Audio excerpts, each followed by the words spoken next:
Hello Cave Dwellers, welcome into the cave for this part 2 of our CD32 FMV module repair. I'm joined by Mark again, who was faced with a hell of a challenge in part 1, weren't you, Mark? If you could sum it up in one word, what would it be? It was a mess. A mess? A mess. And I would use the word flux. Yeah, totally fluxed in there. If you don't know what we're talking about, go back and watch part 1 because it's a miracle that this thing is even working as well as it is.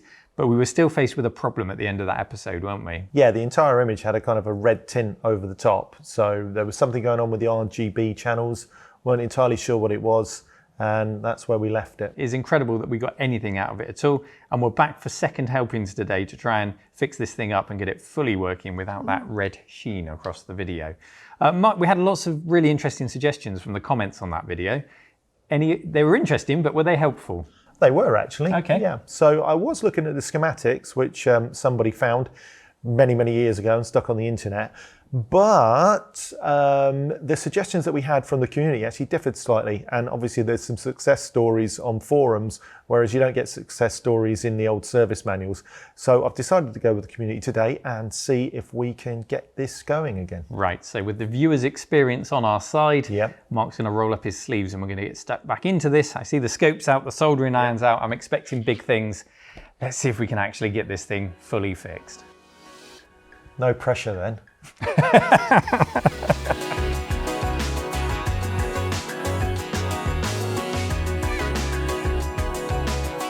So here we are back with our old friend the CD32 and its FMV or full motion video add-on, and the promise of a future free of rewinding VHS tapes. Who knew the future would actually hold unskippable adverts on DVDs, but in 1993 we still had hope. Let's get the machine open again so that we can take another look at the problem. As we knew we'd be coming back, we only popped a few screws into the case and left the shielding safely aside, just in case you're wondering where it is. This is the machine that Neil brought back to life in his Trash to Treasure episodes on the CD32. Yeah, it's nice that we can eliminate any problems with the board itself and focus on the module. Now the add-on slot, well, that's those gold fingers at the back right hand side of the board. And we use a riser board to feed the FMV module back inside the system, kind of like an electronic U-bend. And that saves it sticking out the back and keeps the form factor of the console nice and neat. This is a modern recreation of a riser that we're using. An official Commodore one does exist, but they're pretty rare on account, perhaps, of the lack of official add-ons that were released for the system. If you're familiar with the FMV module, you may notice something odd about the case on this one. If not, we'll explain a little later what's wrong. Here's a reminder of that problem, a lack of red on the screen. And we're determined to find out why, so let's get back inside it for another look. Now it was with thanks to your comments on the first video and a little bit of verification on the schematics that it is clear that it's these three capacitors that are likely the culprits. They often go faulty and cause colour imbalances in the MPEG video output. They certainly look like they've seen better days, or perhaps a poor replacement attempt has been made on it in the past. The FMV board's held into the shell with these 4 M3 machine thread panhead screws. They're about 6 to 8mm long if you're looking for replacements yourself, and these screws are rusty, so we'll replace them with new ones. Yeah, we just as well while we're in there, and I think given the amount of flux and reworking that this board has seen, I'll put it through the ultrasonic cleaner when we're done if, and it's a big if, we get it working properly. With the screws removed, the board lifts out of the shell, and here's where we were alerted to a problem by a kind viewer. Yes, that's right, the board has been mounted upside down in the shell. Now in our defence, that is how we received it, but now that it's been pointed out to us, it does make a lot more sense. Of course, the insulation sheet shouldn't be blocking the ventilation holes, and of course the side with the components on, especially that voltage regulator, which will be getting very hot, will need ventilation. And I dread to think how hot this thing would have got watching an entire movie without the holes to help it cool down. For testing, however, we will leave it uncased and installed in the CD32 so we can get to it with the probes. And using a lump of this incredibly useful substance will stop the board flopping about. Only the highest tech tools are used here in the cave. With the scope on and Mark probing around in the machine, we made a couple of interesting discoveries, so why don't you tell us what you saw there, Mark? Yeah, tracing the RGB signals individually, the output paths are operating at hugely different voltage levels, and this affirms suggestions that you gave us in the comments in the last video. We have one or more failed SMD components in this output path. Yeah, if the blue and green channels both had a fault coming from the FMV encoder chip, That would explain the dominance of red in the overall composite picture. Here I'm probing each of the R, G and B paths at the suspect components and watching the colours on the CD32 screen to see if they peak on the scope in line with the colours appearing on the screen.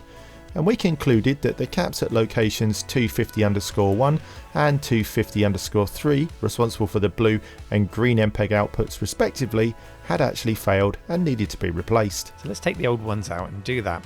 And before we do, let's talk about PCBs at PCBway.com. P is for price because their prices are great, C is for computer, everyone knows that, and B is for brilliant because anything with a PCB in it is instantly brilliant. So now you know. Brilliant things like this Spectrum composite mod which you can drop straight into your basket and order multiple quantities of for you and your friends. Spectrum owners have lots of friends. Or this romantic robot multi-face. And right now it's PCBway's PCB design contest in which you can submit your own designs and win prizes. Even if you don't win, you can get an ESP32 development board just for participating. Check out PCBway.com and we thank them for supporting the cave. And while Mark starts adding some flux, I can't help but wonder if he's somehow spent too long on this project and is starting to pick up bad habits. I know some people say you can never have too much flux, but because of the proximity of those bodged electrolytic capacitors, I decided to forego the luxury of hot air and take the old components off with a soldering iron. Capacitor 250_1 comes off easily, but I can feel a little bit of looseness in one of the pads. When removing capacitor 250_3, we discover an entire pad is missing. This is the green channel, and 250_1 with the wobbly pad is the blue channel. 250_5 shows no pad problems and is suspiciously the red channel. Yet more signs of a previous attempt at an unsuccessful repair, I suspect. Luckily, there are points we can patch to on the board, just millimeters from the broken and missing pads. But installing SMD components will be too difficult now and risks damaging the board even more. We'll need to mop up some of this gunk before proceeding, and due to the damage on the board we'll need to be gentle.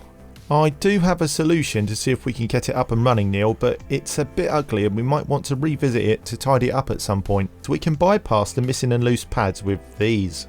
Yeah, that is not going to look pretty at all, but given the state of this thing I'm going to prioritise function over form, so let's just try and make it work. I don't really enjoy fixing things like this, so if anyone can point us in the direction of a solder pad repair kit that doesn't cost hundreds, I'll be interested. And this could be a good candidate to test it out on and share our experiences with you.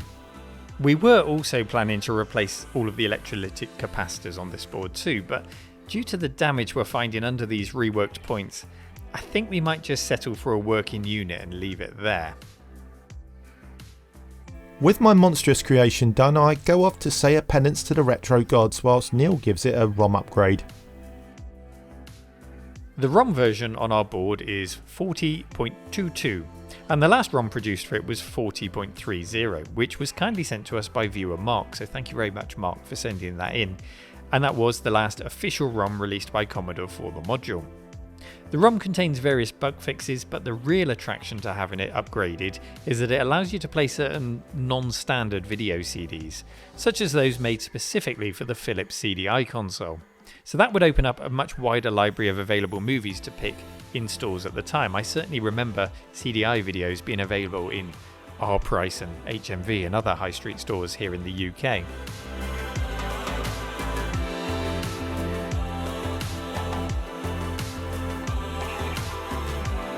Time now to put it to the test, so let's go back to our benchmark video and the only game that actually supports the FMV module, Cannon Fodder.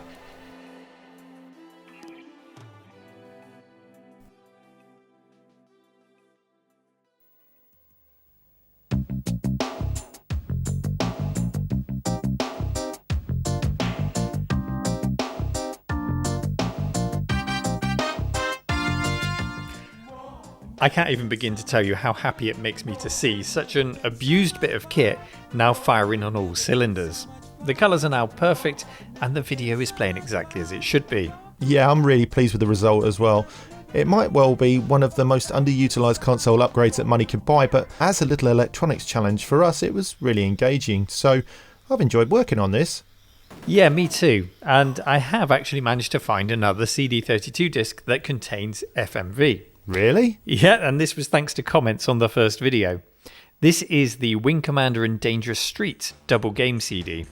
And when you pop it in, you're presented with the games, but also a choice of an FMV or non-FMV video to watch. So here is the non-FMV video, and it uses the Commodore developed format called CDXL. This was created for their earlier system, the CD-TV. Because we had similar dreams. But this was twice as fast. Twice as powerful as anything I'd ever thought possible. Though what that meant, I could never have foreseen. Now there's no denying that in the early 90s, the sheer novelty of video on a computer, even video the size of a postage stamp, was pretty mesmerising, and this would have been no different. Even if the commercial is, well, it's a commercial for a CD32, the very product that you need to own to watch the commercial for itself, so it's not exactly well-targeted advertising here. Switch now to the FMV version of the video, and it's worlds apart. I never found out why he chose me to share his secret. Perhaps because we had similar dreams. But this was twice as fast. Twice as powerful as anything I'd ever thought possible. Though what that meant, I could never have foreseen.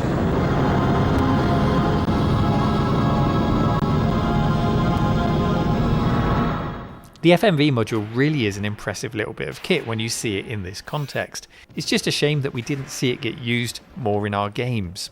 With that ROM upgrade installed, we can now pop in CDI movies to enjoy. And our biggest mistake was putting Naked Gun 2.5 in the system. Surely you can't be serious about us doing any more work today with this on.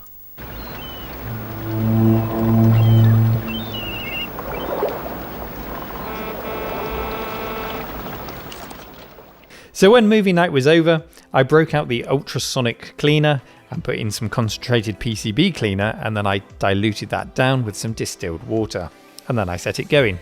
I gave the board 2 5-minute blasts, and that will shake out and clean any traces of that excessive flux that was all over the board, especially in places that we can't reach and under the components. You can see those clouds of flux coming away in the cleaning solution there.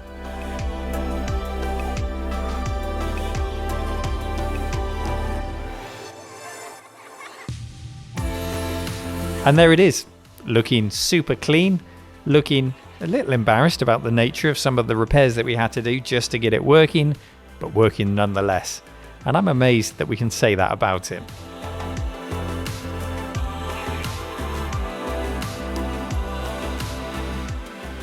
Well, it's not pretty, Nope. but the important thing is that it works, and I'm really impressed. I'm quite proud that we actually got this thing to work. Really happy Mark. we've sorted it out. When you consider what arrived, which was a complete mess, bent pins and flux up the wazoo, it was a bit of an uphill battle. But with the help of the community, some very interesting and helpful forum posts, I think we found our way out of the mire, and now we have a maybe less than beautiful but working FMV unit. Exactly. It's really funny because when Mark comes to visit, we've got a big pile of kit that we go through. Can we fix this? Is it even worth looking at that? And this FMV module was just sort of bottom of the pile. We're never going to get round to making a video of that. Look at the state of it. But here we are, it's working. So that's why I'm so pleased about this. And I hope you've enjoyed the journey with us as well. I would have liked a few more games to play that actually support this. Unfortunately, there's just that one. Canon Fodder, and there's also that advert that we saw on the pack-in title with, I think it was with the Wing Commander CD.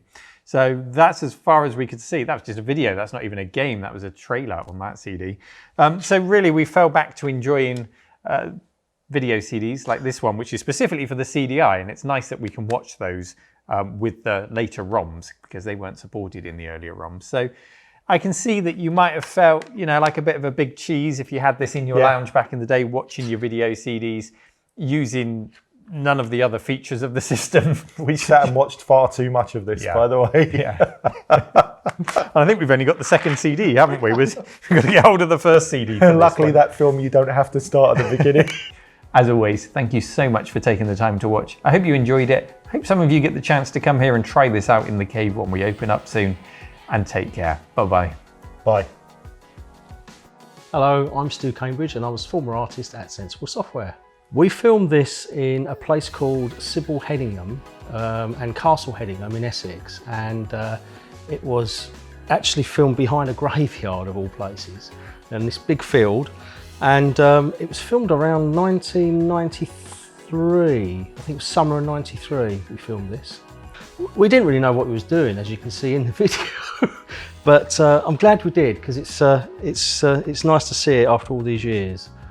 We got the costumes from a little place, I think it was not far from our offices in Saffron Walden, and we had this big room, and I think this company, they sort of supplied TV and film companies, and we were in this room, and there was just uniforms and all sorts of like military stuff we could use. So we got all these uniforms on, and as you can see in the video, Jules decided he would have the duck's head on. And it worked, because it obviously made a bit of a difference. And yeah, and it was quite cool setting ourselves up. And then I think that's where the nicknames come from for the rest of it, you know, with Elvis and Vera Lynn and all that sort of stuff. And it was quite a nice day. And after about halfway through the afternoon, all I could think of was, I'll be glad when we finish so we can go to the pub for a pint. Because although in those videos it looks all fun, you do a few takes and another few takes, and it can be quite enduring to get through it. But, so we got there in the end, and stuff to say, we did have a pint afterwards. I can't take any responsibility for the Christian Slater shot. That was John, and yeah, I just did as I was told, because I'm just a humble artist.